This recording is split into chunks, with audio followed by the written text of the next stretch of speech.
नमस्कार प्रिय भक्तजनों, आज के इस वीडियो में मैं आप सभी को बताऊंगी नवरात्रि की अष्टमी और नवमी तिथि कब है और कन्या पूजन का शुभ मुहूर्त क्या रहेगा, किस दिन कन्या पूजन करना है। हमारे हिंदू धर्म में कन्या पूजन का विशेष महत्व होता है। मान्यता है कि नवरात्रि में कन्या पूजन के बाद ही व्रत संपूर्ण माना जाता है। कन्या पूजन के लिए अष्टमी और नवमी तिथि अत्यंत शुभ मानी जाती है। जान लेते हैं इस साल 2024 में अष्टमी और नवमी तिथि कब है। कन्या पूजन के शुभ मुहूर्त के बारे में भी जान लेते हैं। नवरात्रि की अष्टमी नवमी तिथि को कन्या पूजन किया जाता है। साल 2024 में 3 अक्टूबर से नवरात्रि प्रारंभ हो चुके हैं।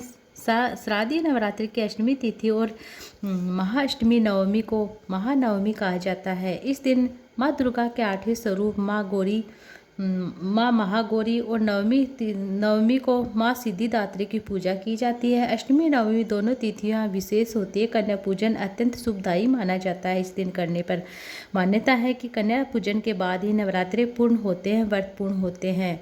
तो नवरात्रि में जो नवमी तिथि अष्टमी तिथि है, तब उसके शुभ मुहूर्त के बारे में जान लेते हैं। अष्टमी तिथि 10 अक्टूबर को दोपहर 12:31 पर यह तिथि प्रारंभ हो रही है और 11 अक्टूबर को दोपहर 12:06 पर यह तिथि समाप्त हो जाएगी। नवमी तिथि 11 अक्टूबर 2024 को दोपहर 12:06 प्रारंभ हो रही है और 12 अक्टूबर को सुबह 10:58 पर यह तिथि समाप्त हो जाएगी। शास्त्रों के अनुसार 10 अक्टूबर को अष्टमी तिथि है और क्योंकि सप्तमी युक्त अष्टमी तिथि व्रत रखना धर्म ग्रंथों में निषेध माना जाता है, इसलिए आप 11 अक्टूबर को अष्टमी तिथि दोपहर तक रहेगी, तो उसके बाद अब नवमी तिथि प्रारंभ हो जाएगी, तो अष्टमी युक्त नवमी व्रत कर सकते हैं। इसलिए इस साल अष्टमी और नवमी एक ही दिन है, तो आप 11 तारीख को ही आप कन्या भोग कर सकते हैं। 11 अक्टूबर को कई शुभ मुहूर्त भी बन रहे हैं। कन्या पूजन शुभ मुहूर्त में करना अत्यंत उत्तम माना जाता है। आप 11 अक्टूबर को ही कन्या पूजन कर सकते हैं। जान लेते हैं कन्या पूजन के शुभ मुहूर्तों के बारे में। 11 अक्टूबर के शुभ मुहूर्तों के बारे में ब्रह्म मुहूर्त का समय इस दिन रहेगा 4:40 से लेकर 5:29 के बीच में और प्रातः संध्या का समय रहेगा 5:04 से।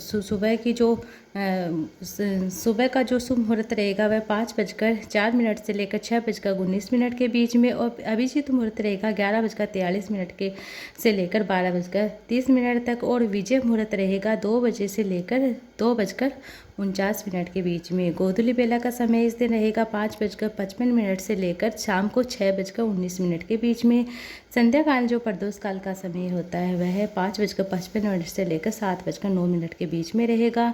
कन्या पूजन से पहले कन्याओं को भोजन के लिए आदिपूर्वक आमंत्रित किया जाता है। घर पर कन्याओं का आगमन होने पर ही उनके पैर धोए जाते हैं, श्रृंगार किया जाता है, उनके बाद उन्हें भोजन कराया जाता है। कन्या को मिठाई फल आदि भी दी जाती है, दक्षिणा कुछ भेंट दी जाती है। अपनी सामर्थ्य के अनुसार उपहार दक्षिणा दे सकते हैं। घर तक इस तरह से कन्या पूजन किया जाता है। भोग में आप जैसे कि माता का जो भी प्रिय भोग होता है, हलवा पूड़ी, आप शुद्ध सात्विक भोजन का भोग लगा सकते हैं। ये थी आज की वीडियो। उम्मीद आपको अच्छी लगी। वीडियो अच्छी लगी तो वीडियो को लाइक ज़्यादा से ज़्यादा शेयर कीजिए।